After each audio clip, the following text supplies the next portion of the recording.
Pemirsa, Prabowo Subianto dalam pidato pelantikannya sebagai Presiden RI 20 Oktober lalu menyebutkan beberapa poin yang digarisbawahi untuk program kerja Kabinet Merah Putih. Ada 8 program yang menjadi unggulan dan difokuskan untuk segera direalisasikan. Lantas program yang mana yang paling mungkin dan paling cepat dirasakan manfaatnya oleh masyarakat? Kabinet Merah Putih yang dilantik pada Senin 21 Oktober 2024 di bawah kepemimpinan Presiden Prabowo Subianto memiliki tugas mewujudkan 8 program prioritas. Ini merupakan program hasil terbaik cepat yang ditargetkan dalam 100 hari kerja dan berdampak langsung pada masyarakat. Program ini juga disebutkan dalam pidato pelantikan Prabowo sebagai Presiden pada 20 Oktober. Di antara 8 program unggulan di 100 hari kerja itu adalah makan siang dan susu gratis di sekolah dan pesantren, membangun sekolah unggulan di setiap kabupaten. Tak hanya persoalan makan dan pangan, 8 program itu juga menyasar lebih luas, termasuk pemeriksaan kesehatan gratis, meningkatkan produktivitas lahan pertanian, penambahan kartu kesejahteraan sosial dan kartu usaha, hingga menaikkan gaji aparatur sipil negara seperti dosen, guru, TNI, Polri, termasuk melanjutkan program bantuan langsung tunai atau BLT. Terlalu banyak anak-anak kita yang berangkat sekolah tidak makan pagi. Terlalu banyak anak-anak kita yang tidak punya pakaian untuk berangkat sekolah.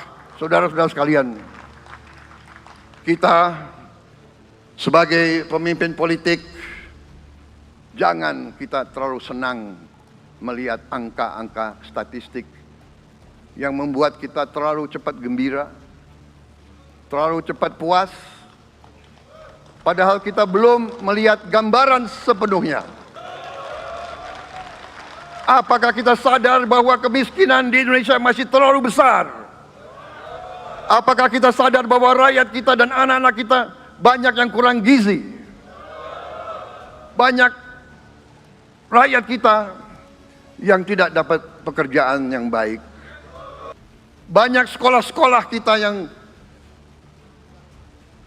tidak terurus. Saudara-saudara sekalian, kita harus berani melihat ini semua. Dari sekian banyak program besutan Prabowo untuk 100 hari kerja Kabinet Merah Putih ini, tampaknya Prabowo berfokus pada pengentasan kelaparan dan akses pendidikan. Lantas, bagaimana upaya para menteri pembantu Prabowo di Kabinet Merah Putih untuk merealisasikan program yang ada agar bergulir dengan cepat, serta langsung dirasakan manfaatnya oleh masyarakat dalam 100 hari kerja kabinet? Tim TV One mengabarkan. Pemirsa, Kabinet Merah Putih di bawah pimpinan Prabowo Subianto, Gibran Rakabuming Raka memiliki sejumlah program prioritas. Di antaranya pemirsa adalah 8 program hasil terbaik cepat yang akan dicapai dalam 100 hari kerja.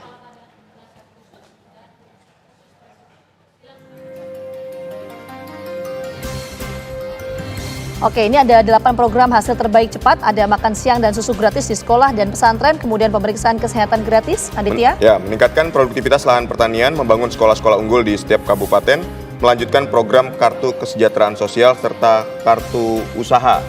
Selanjutnya menaikkan gaji aparatur sipil negara ASN, pembangunan infrastruktur desa, bantuan langsung tunai. Yang ke-8 adalah meningkatkan rasio penerimaan negara terhadap PDB ke 23%.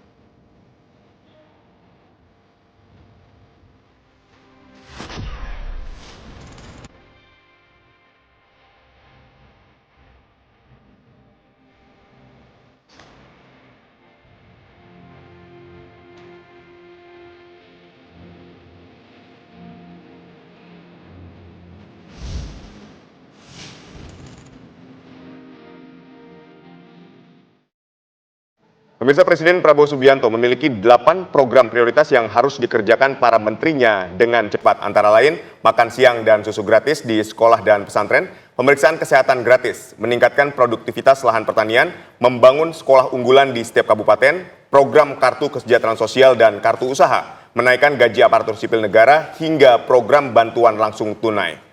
Lalu program mana saja pemirsa yang bisa bergulir dengan cepat dan bisa langsung dirasakan masyarakat dalam 100 hari kerja kabinet? Untuk membahasnya telah bergabung bersama kami di studio ada pakar ekonomi Derajat Wibowo. Selamat petang Kemudian ada juga yang bergabung melalui sambungan Zoom, pakar kebijakan publik Yanuar Nugroho. Selamat petang semuanya, kita menuju ke Mas Derajat terlebih dahulu. Mas Derajat, ini dari 8 program unggulan mana yang paling bisa cepat realisasi yang pertama, dan untuk pendanaan gimana? Cukup nggak sih Mas pendanaan kita untuk 8 program unggulan ini? Dananya harus cukup, harus dicukup-cukupan.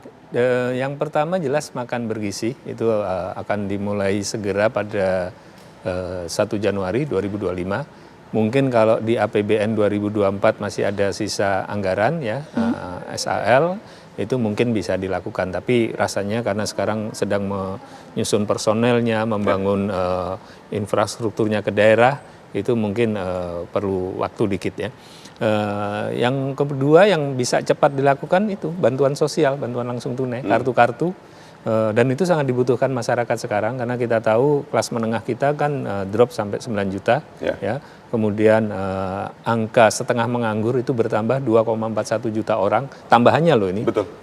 Artinya setengah menganggur itu artinya kerja 1 jam pun disebut bekerja, tapi dia kan nggak penghasilannya dapat berapa gitu ya. Jadi dia tidak memenuhi kriteria waktu bekerja sepenuhnya, penghasilannya jelas rendah. Nah, daya beli masyarakat sedang stagnan dan turun, terlihat dari deflasi. Jadi ya negara langkah paling cepat panadolnya itu obat penurun panasnya, yaitu suntikan BLT. Baik. Kartu-kartu itu akan harus disegerakan supaya ekonomi rakyat bisa segera pulih, deflasi yang 5 bulan itu bisa normal kembali ya. Kemudian daya beli masyarakat bisa pulih sedikit gitu. Ya, yang menarik yang Anda sebut pertama kali adalah makan bergizi gratis. Ini kan anggarannya 71 triliun. Yeah. Ini bagaimana skemanya? Pembagian anggarannya seperti apa? Terus pelaksanaan teknisnya seperti apa, Mas Derajat? Pelaksanaannya nanti Badan Gizi Nasional yang dipimpin Kang Dadan, Prof Dadan ya. Perencanaannya kemudian segala sesuatunya memang di pusat, tapi implementasinya itu di daerah. Implementasinya nanti ada unit-unit di setiap kabupaten, itu mereka yang akan melakukan pembeliannya, mereka yang akan melakukan bagaimana pembagiannya ke sekolah-sekolahnya dan seterusnya. Itu akan ada unit-unit yang ada di kabupaten. Tapi mereka adalah pegawai dari Badan Gizi Nasional. Cuma karena anggarannya kan 71. Betul. Itu sementara kan biayanya kan sekitar 500-an ya. Ya, jadi artinya kan hanya 14% yang tercover. Jadi kalau dikurangi untuk biaya Monef dan sebagainya ya mungkin sekitar 13% yang tercover.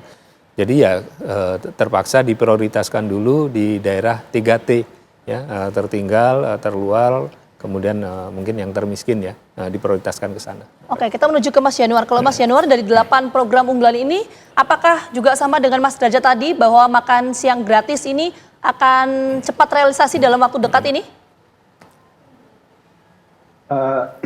Senang ketemu lagi Mas Derajat. Mas Yanuar, apa Karena kabar? kesempatan berbeda di media. Kabar baik. Saya ini bukan karena saya kenal Mas Derajat ya Mbak, tapi saya setuju karena di dalam waktu cepat ini, dalam waktu yang relatif singkat ini, memang pemerintahan manapun itu kan perlu untuk segera bisa menunjukkan bahwa dia deliver. Dan ini tidak cuma sekedar deliver, tetapi ini akan terkait dengan prioritas-prioritas yang memang mendesak. Nah tadi sudah sama oleh Mas Derajat, bahwa prioritas itu adalah soal kemudian yang kedua adalah memperbaiki bantalan yang sekarang ini dalam tanda petik rusak karena kas menengah yang anjlok. Catatan saya hanyalah pada persoalan governance. Tadi Mas Derajat menyampaikan angka yang fantastis tadi kan, karena totalnya sekitar 500 T. Sekarang baru ada 71 T. Masalah yang selama ini kita hadapi di dalam menjalankan program pemerintah, baik zaman dulu sekali maupun sampai sekarang, adalah persoalan tata kelola, governance. Jadi kalau saya boleh nitip sekaligus ke Mas Derajat untuk disampaikan pada Pak Prabowo dan Kang Dadan, Pak Mas Derajat, adalah bagaimana tata kelola program-program unggulan ini, terutama 8 ini yang PHCT ini, program hasil cepat terbaik ini, terdeliver. Karena bukan hanya angkanya yang besar, tetapi karena rantainya cukup panjang, melibatkan banyak orang, saya kira kita perlu memastikan bahwa itu memang tersalur.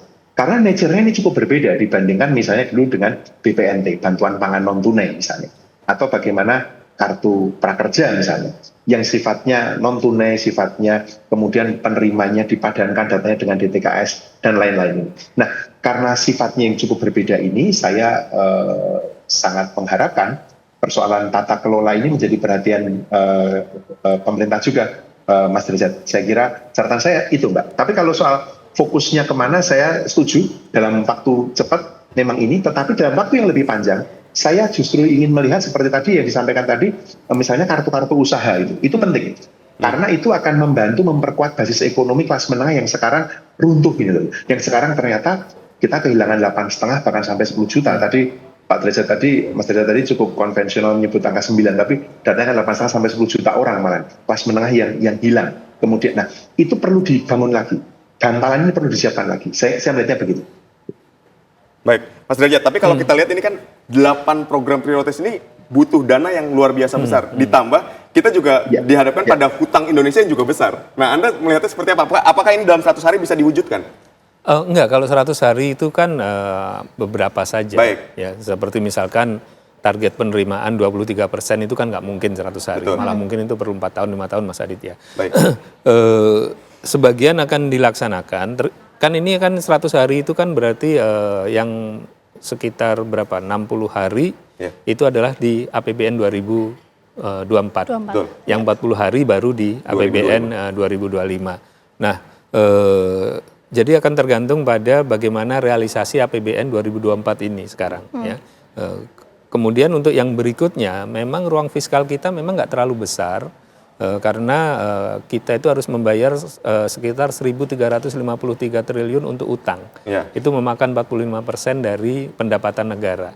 Ya, pendapatan negaranya 3.005 triliun. Nah, jadi memang harus ada kreativitas tertentu dari tim ekonomi.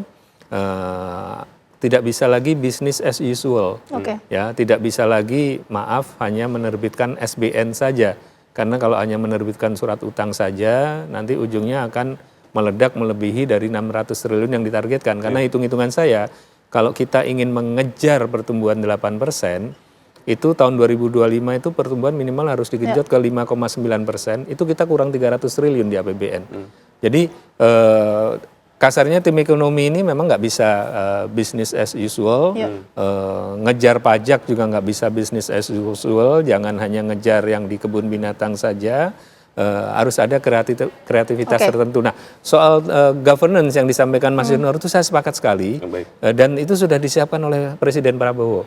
Ada satu badan yang sudah dilantik, ya. Itu memang tugasnya untuk memastikan governance. Tapi saya nggak etis untuk menyampaikan sebelum dapat kalau izin. tadi 45% ini adalah untuk melunasi hutang negara. Jadi untuk merealisasikan 8 program ini sumber dananya dari mana? Nanti kita akan tanya lebih lengkap, tapi kita jeda dulu. Kami kembali hadir saat lagi untuk Anda.